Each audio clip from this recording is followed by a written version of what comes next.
Tous ces mots qu'on utilise pour désigner les seins, et je vais mettre des notes, évidemment. Les loches, alors juste les sonorités du mot, je peux pas. Et puis je suis pas sûre de comprendre l'analogie avec la limace. Peu pertinent, je mets 3 sur 10. Les nichons, c'est moche, mais c'est rigolo. Mi-beauf, mi-mignon, je sais pas trop. Mon cœur balance, vraiment, j'arrive pas à me décider sur celui-ci. Donc la moyenne, 5 sur 10. Les gougouttes, je vais rendre, on arrête ça tout de suite, 1 sur 10. Les boobs, honnêtement, c'est beaucoup plus neutre. Donc on valide. Et les femmes elles-mêmes, d'ailleurs, utilisent souvent ce mot pour parler de leur sein.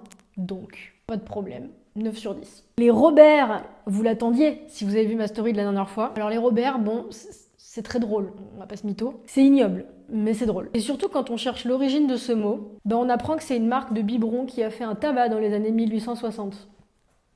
Des biberons. Voilà. Alors au départ ça m'a horrifiée quand j'ai appris ça, et puis en fait en y réfléchissant, bah les seins servent à allaiter quand même, hein. C'est leur but premier. Et c'est d'ailleurs la raison pour laquelle le fait de les sexualiser constamment, c'est problématique. Donc le fait de les ramener à ce côté nourricier, bah ça fait sens. Et en plus c'est drôle, donc...